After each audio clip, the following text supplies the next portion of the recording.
September 20th, 2016. Sorry for not posting the day before. I started a video, but I started seeing things from watching too much television and ended up getting ill for the night. We decided going to DB. My favorite art store was too much, but went to T to get me out of the house. It's where the thumbnail came from. I got very little done yesterday, which is normal for days where I get ill. I usually get stuck in some consumer hole. I've only recently found Let's Plays, and studying the person's progression has become something new. So today is a redoubled effort for getting work done. 200 words just isn't good enough. I'm shooting for 100,000 words for my birthday. If I was manic, it would only take 4 days, but I've got 2 weeks and getting back there will be worth it while trying to get back on track. I'm easily distracted. Haha. September 21st, 2016. Draw my life. I was born in HNZ in October 1988. I was approximately 4.5 months early and weighed exactly 1 kilogram. There was a defect with my heart, and I almost had open heart surgery 2 days in, but luckily the valve that wasn't responding opened, and I was okay. I was diagnosed with cerebral palsy at 9 days old. It's a condition where all the muscles in your body are too tight, and you're in constant pain, and it's hard to move. I read once that a person with cerebral palsy uses 4 to 5 times the energy than those without it. I just know I get tired very easily. I spent most of my childhood alone in my room, laying on special waterbeds to keep my muscles warm, other than to go to school. I didn't have any friends. I used to watch cartoons every afternoon. Reboot and Beast Wars were my favorite. We moved to E when I was 3 and back to NZ when I was 7. I started school at 4, and I remember doing geometry the first day I was there. The teacher was drawing a tangent line from a semicircle and explaining what it was when I came and sat down. We moved back home. I had to have casts put on my legs so I could walk properly. Nobody wanted to sign them, which bummed me out at the time. I moved to the US when I was 9. Since my dad got a good job from O, we moved to C. 6 weeks in, another student tried to strangle me to death for being a foreigner. I remember him grabbing me from behind and waking up crying in the office. I don't know how I got there. In middle school, the teacher made fun of my accent in front of the class. I got rid of my accent after that by listening to Green Day songs. I got tired of people making fun of it. I started reading books to stop people from talking to me. I would read in almost every class in high school, including PE, and was reading 1 to 3 books per day towards the end of it. My teachers didn't like it, but I didn't care. Reading made me feel better. When I was alone in my room, I would draw non-stop. It was my only thing that I had that was mine, and it always made me feel better to make something. I made so much art that each year I'd have to take stacks of it and throw them away or burn them because they were seen as clutter by my parents. I still throw my art away. When I was 20, I stuck a knife in my arm to cut my wrist. I still have the scar from where the blade entered. I had my first breakdown and went to a psychiatrist and a psychologist. They determined I had clinical depression. I was also tested for ADHD and have a 99 severity percentage ADHD 1, primarily inattentive diagnosis. At the same time, I asked for an IQ battery because I thought I was stupid.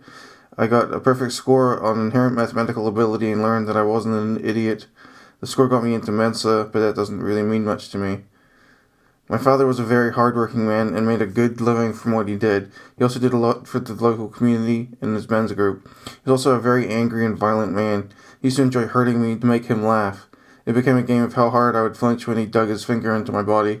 He smacked me around often enough that I hid in my room until it was dinner time most days, and then went back once dinner was over. When I tried to get into college, he told me he had saved money for it, but then spent it on an RV for him and my mom. Then when I tried to get loans to do it myself, he wouldn't do the paperwork because he said he earned too much. My mother was a housewife that watched murder mysteries every day and seemed to hate her life. I just remember they both drank every single day of the week and didn't talk to each other and fought a lot growing up. I don't like what they did. When I was 23 and helping my mother move into her new home after Dad had died of a heart attack at 48 at the local gym, I fell down the stairs and twisted my spine. It was then that I had some blood work done and found out that I didn't have cerebral palsy, but instead had muscular dystrophy, a muscle wasting disease that falls under the same umbrella as cerebral palsy. I freaked out. My fiancée and I moved to W to make sure my mother didn't off herself after Dad's death, and it was hard. She thought we were there literally to be her servants and used to treat us like crap. Eventually she moved to A, and we moved to POR. I live there now with my fiancé and our 2 dogs, A and L. I had a psychotic break a year ago in our favorite bar and was committed to a mental ward. For the minimum required time it takes to check to see if someone's safe for themselves or others for suicidal ideation. I was handcuffed in my living room and brought in for 5 days. They determined I had schizophrenia. My current therapist has diagnosed me with schizoaffective disorder, and I'm currently taking antipsychotics to combat an isolating case of delusional psychosis. But I realized things growing up. I was very angry in my teens, but I realized that I didn't need to hold on to that anger just because some bad stuff happened. I found out that it was much easier to just be happy and enjoy my life for what I've got. I got told I wouldn't be able to run ever when I was 5 years old. I also got used to being in pain all the time and that I would do the minimum amount of exercise needed for a given day. I'd spend most nights laying in bed, waiting for the pain from going to school to stop. I got up to 282 pounds after falling down the stairs. Eventually, with Nedio's help, I learned that I may not be able to run well or very far, but I can walk for miles without stopping, and that was better to hurt having done something that day than hurt for no reason at all. I started to lose weight. Now I go for hikes, and I'm even able to do a 5K on the elliptical at the gym in half an hour, whenever I want to do. It feels amazing to be able to do either. I don't have a hard life, but I know my condition makes it harder than others. But you may as well be happy with what you've got and work to get healthy, because someone has always got it worse off than you do, right? Now I make art, and I'm writing my first book, and I hope to combine the two and make an animated series for YouTube when I can. September 24th, 2016. Today's a big day. I went to my first LAN party. My friend S, who I've known since high school, he lives about an hour away from me. I had a lot of fun. I didn't get to play since my PSU or maybe my motherboard fried and I can't afford to fix it, but it was great watching people enjoying each other's company and hanging out. First time I've done that in years. High five shot. You get competitive just watching people play. I also got to see a SNES for the first time in my life. Donkey Kong Country and Yoshi's Island are great. Now I've got to load the car for the booth tomorrow. Nedio's getting sick, so hopefully it's not going to be too hard on her, but we need to sell so she'll muscle through. October 2016. October 12th, 2016. Reinstall Windows, buy Overwatch, Rocket League, and Adobe Suite, install those, install iTunes, set up Duet Display, install headphones. November 2016. November 7th, 2016. Three Brothers. November 10th, 2016. Breaking the animation into painting segments. Break the body into views, break the views into pieces, break the head into pieces. Paint a hole to see the parts. You can't Photoshop well, but you can paint well. December 2016. December 1st, 2016. Is it because I'm so isolated that I tend to become delusional and that I'm looking for other people or outside sources to include in my life? Seeing things in iTunes music catalog as coded messages is new, as it happens infrequently, but often enough that it's something that I tell myself if it doesn't mean anything, and it's something to ignore, same as the blinks and body language can be when it crops up. Is it happening because I had spent almost 2 weeks by myself? Mum and Kay had spent most of the time asleep or drunk, and I had spent all of my time by myself writing or watching TV, rarely leaving the house, which we know is bad for me. Was it the stress of being in a crowded airport? It only lasted for about 10 minutes. It is mildly entertaining reading down the list of songs to see how they play out in small sentences until they become nonsensical. December 4th, 2016. I'm welcome to be happy regardless of myself. It's December 4th. She woke up later than usual. I brought her coffee and peanut butter on toast. The girls were in the bed when I went in with the morning's coffee. She's currently fabricating the tree skirt out of pink quilting cotton. She thinks it's Japanese inspired, but is unsure of its specifics. I should be working on the book. I'm on page 482 at the moment. I've gotten stage fright again. Something about mental activity around Nedios like that makes me shy. She mentioned as such. I'm writing this as to try and get over it. Any writing counts. I think the book will easily be over 500 pages before it's done. I think I'm desperately lonely again. I'm starting to look for the people that aren't there. Maybe the winter season is just a bad mental time for me. Something about being cooped up in the house for days on end with little human interaction, and it's always bloody raining. It's supposed to be snowing this Thursday. I hope it doesn't rain on Tuesday and Wednesday so I can go out to the cafe and spend the day out around people for the rest of the day if possible. That's the goal anyway. It'll be much easier once the car is up and running legally again. I've been sick with whatever the hell it was I caught from A for the last week. Bedridden with fever dreams and a chest ache and cough. Been a while since I've actually been sick. Lost a whole week of work to a daze. Memory has turned to complete crap since I started the litany of medication, and it's becoming an issue to me. But they're keeping the delusions at relative bay, so what do I have to complain about really? Hopefully it won't end in an aneurysm or kidney stones. Problem with having a father that worked in the G at some point in his life and becoming paranoid delusional is that you think that those points will intersect again, once again. K seems to wish that to happen at least. I don't, at least. I don't think it will ever happen in a good way with what I found out about him. I only ever think about the stuff when I start to get ill, and it's something I have to monitor as a triggering mechanism to a downward slide to my illness. Same with thinking inventing something is the right thing to be doing. As long as I manage my expectations and go for a morning walk when I can, which should be every day considering I own enough layers and an umbrella, I should be able to get some kind of routine in place to keep healthy eventually mentally. The plan is to go to the gym as much as possible to keep this weight down and try and get my blood pressure down as soon as possible. December 6th, 2016. Aesthetics, Mousetail. What is the look you're going for? Realistic cartoon, heavy ink style if possible, thin line work to carry weight with action versus carrying weight with line work instead. Animal types. Wolves, otters, rabbits, mice, toads, bears, owls, hares, anteaters, badgers, pandas, jackals, wombats, rams, sheep, hedgehogs, pigs, boars, raccoons, armadillos. So do a height lineup. You can replicate an anime style with your pen, but make the line work thicker with a Sharpie. December 7th, 2016. It was raining outside. The office was large. It felt cozy as the rain fell. There were trees outside the office windows. I was sitting in a chair and speaking to a person who was pacing behind their desk. They were tossing Monopoly-style pieces onto the ground while we spoke. They were explaining the world to me. Only 1 in 3 gets the useful multiplier, said the voice behind the table. In long, awkward tones, as though I had trouble speaking, I made my case that I wished to be one of those people. The person smiled and slammed a blue card on the table. I didn't have to read it to know that it read something like Park Place. Okay, said the person. They were smiling. I got a perfect score, I said, and the dream ended. December 18th, 2016. Waldo. Break down video into clear images. Index images into items. Null duplicates. Organize potential differing similar pieces. Crawl the video. Make timeframes of items, appearance, and location within frame. Track them throughout. Apply positional tracking value and code to each item. Tie into probability system. Will create weights that run smoother. Probability is this, that, do, and those that don't do a select item. Learn how to write an algorithm, learn how to write categories of content, learn to write machine learning code to determine interaction between possible types, determine value propositions. They can go X number of ways, which they will take based on n known number of Y variables collected. Can the computer determine the way knowing in how many steps possible? Save up and buy the books, or better yet, go to the library.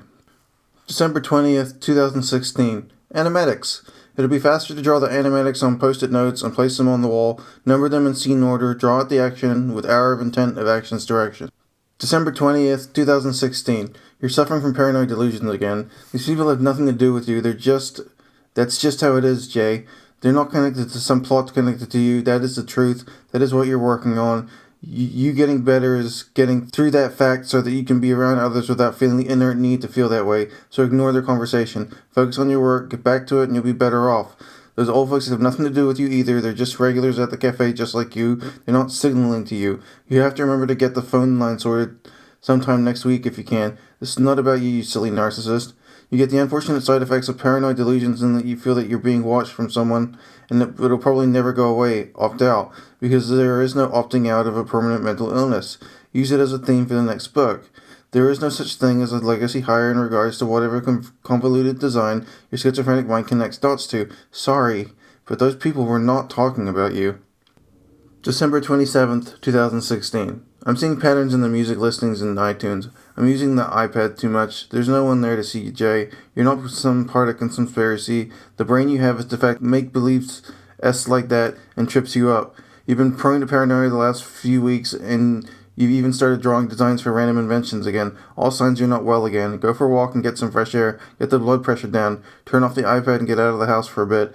I wish I could go do the same for the dogs. At least the ID theft opt-out networks on the Wi-Fi have gone away, so there's that. Okay, well, I'm taking a break, so I might as well do some ads. This is my first one, so bear with me. So, if you haven't heard about Anchor, it's the easiest way to make a podcast. Let me explain. It's free. There's creation tools that allow you to record and edit your podcast right from your phone or computer. Anchor will distribute your podcast for you so it can be heard on Spotify, Apple Podcasts, and many more. You can make money from your podcast with no minimum listenership. That's pretty cool. It's everything you need to make a podcast in one place.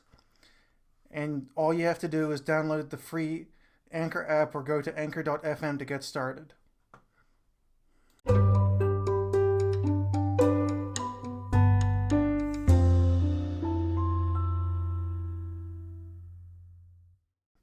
Please visit anchor.fm/divergentmind to leave a message so that I may get back to you. Thank you. Have a nice day.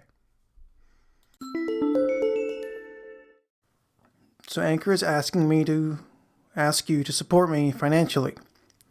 I would ask that you go to my Patreon to do that, which is patreon.com/divergentmind. It means you can either become a monthly subscriber at a different tier of $1 to $3 to $5. I'm not looking for a lot. I'm not asking for a lot. I'm not asking for anything.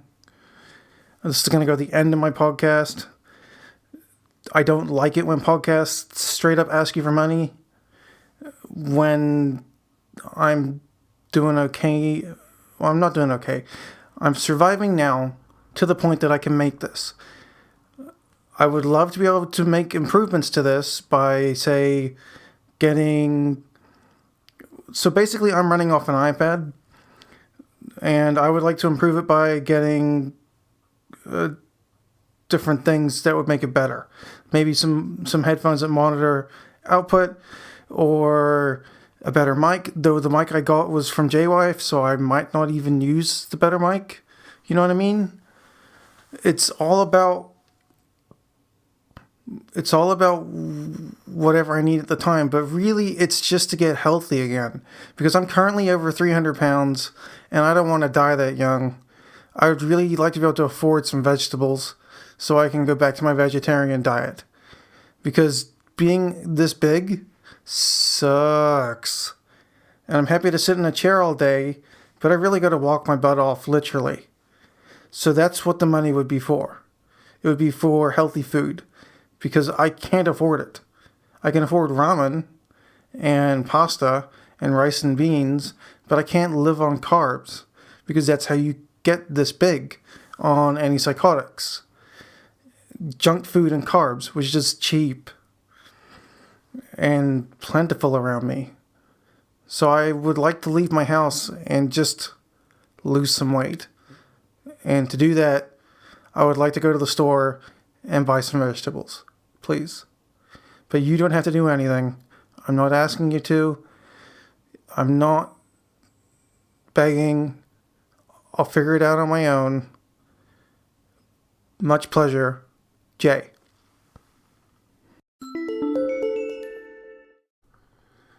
Okay, so I just wanted to let you know that I have a YouTube channel called Taught Myself, and that I've decided to start selling merch already with a phrase that my brother showed me saying, "My disability is invisible," of which I made a hat for myself.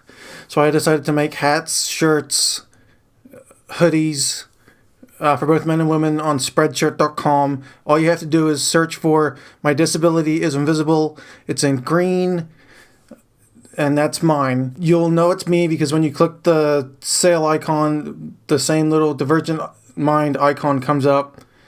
And I hope you'll support me. I make about $5 per shirt or per sale. Everything else goes to Spreadshirt. But that's okay, because it's still a better deal than a lot of other places. And I really hope you'll support me. Come check me out on the YouTube. Teach me how to do that properly so I can have a community there too. And I await your response. Have a lovely day. Jay.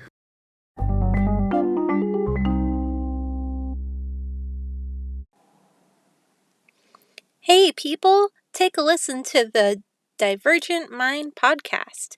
You get both insight into living with a serious mental illness and get to listen to a lovely tale about a journey cute little animals need to take. Don't miss out, and remember, divergent minds don't need to think alike.